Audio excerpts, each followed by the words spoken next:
thank you so much for your workshop. It was really interesting. I would like first that you talk us about yourself, your career in business development and corporate venture capital, and also what is your current role in the Doherty Associates. Okay. So my background, I came through traditional banking and finance, and at some point in time we were working for a financial institution in Chicago and doing venture stage investments for them. And myself and two other partners said, oh, we could do this, we should go out on our own. And that was in 1996, and we went out and raised a fund. The company was called Third Coast Capital, and we raised an initial fund of $66 million and had a limited partner, and started that process, and operated for about a year or two. I mean, the problem with raising your first fund is your easiest fund because you're just sort of everyone has faith in you. Your second fund, you haven't done enough to prove in yourself, and if you've had any blips along the way, it can be challenging. So we were actually out raising our second fund. We had hoped to raise another $250 million, and in that process, we had met a lot of people, and it's not unlike raising money for a private company.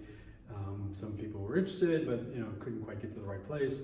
So we were approached by a company that was very interested in it. It was a publicly held company, and they said, we would like to be the limited partner in your second fund. We said, well, that's fine, but we already have an existing investor who intends to invest again. And they said, yeah, but we want all of it. And we said, well, that's not quite the way that we want to operate it. So they went away, and then they came back, I'd say 30 or 60 days later, and said, well, if we can't be this limited investor, can we buy you? And we said, well, we're entrepreneurs. And they said, well, what about if we bought you for this? And we said, yeah, we can work for you. So we operated that structure, continued to do venture investments, and invested primarily in specialty retail and telecom, and did that for 6 years, and had a decent portfolio. We had some exciting exits and some big crash and burns as anyone else, but a decent return all in all. And then the parent company was a public company, and at some stage, about 6 years in, they chose to exit the business. And when they did so, I went out on my own and became more of a consultant. I didn't really want to continue to do investments, so I was still in the Bay Area, acted as a consultant, and then I had a kid,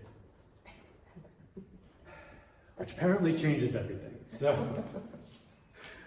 my priorities shifted a little bit. I didn't want to work as hard, and I wanted maybe a different lifestyle. So my daughter was born in 2011, and then in 2012 we said, oh, let's try Europe. What's that going to be like? So we moved to Berlin in 2012. Had the opportunity to work in Berlin with a lot of great sort of players who work with Startup Bootcamp, work with Impact, which does venture programs through the Middle East and MENA region. So we had some went to Tunisia, went to Cairo, had some great experiences like that. And then along the way, I have advised startups, helped them with funding, and helped them with business plans and business cases and stuff like that. I've also had the opportunity to do some work with Horizon 2020, which I think is a great program, and I think I would encourage every company to at least try and apply for it, because it's a grant and it's non-dilutive, so why not?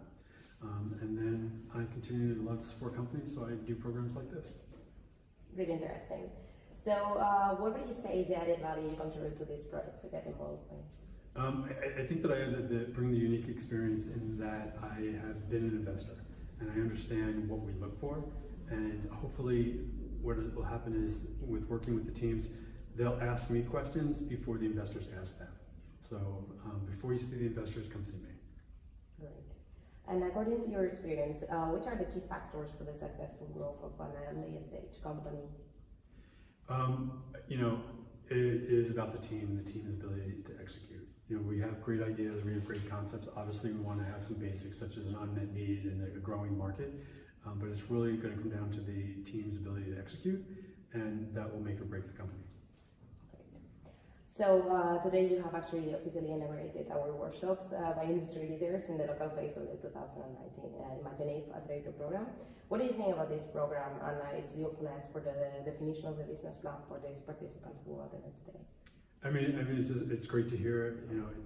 And I mean no disrespect, but it's nice to hear that they're not all apps. So there's definitely some other technologies and some really exciting stuff going on. I personally love the digital health space because I've done a lot of startups, done a lot of deals, and made some money. But in the health space, you generally feel like you can impact people's lives. And these companies have the potential to change people's lives, which I think is pretty cool. Totally. And what would be your advice actually for these companies and these participants in the program? To do the work that they need to do, you need to write a business plan, you need to understand the underlying numbers and the assumptions, and we talked about things like acquisition costs and lifetime value, and just making sure they understand the numbers, because that will ultimately support the business and they need to know them. Mm-hmm. Okay. So you have a vast corporate investment expertise in pioneer cities like Berlin or San Francisco. What do you think about the potential of Barcelona as a new innovation digital hub of reference in Europe? I'm really excited about Barcelona. We've seen the recent opening of the Barcelona Health Hub, and we've seen a lot of support around that. So there's definitely a lot of energy, and there seems to be a lot of efforts here. So I think that it has a lot of potential. I think it's a great, wonderful, supportive environment. And I think it's going to be a great place to live. Let's hope so. So in your expert opinion, finally, what are the 2009 worldwide trends in venture capital investment in the healthcare sector? Wow. Just and summarize that in exactly, 3 seconds, yeah. right? I think clearly what we're seeing is some form of digital transformation. The way that healthcare looks today will dramatically change. I think that we're seeing things move into the cloud. I think that we're going to see a consolidation. We've seen some big tech companies who are entering the space that are going to change the space. Some of that's very scary, some of that's very promising. But I think that what we have with big data and artificial intelligence and machine learning is the ability it won't replace people. It's not going to replace doctors, and it shouldn't. But what it'll do is it'll close the knowledge gaps, and it'll make us better at our jobs by making sure that we have the real-time information, the right information to the right people at the right time, so that we can make better care outcomes. Totally. Good. So that was it. All right. Thank you so much for your time, and I hope to see you next time. Great. Thank you. Bye.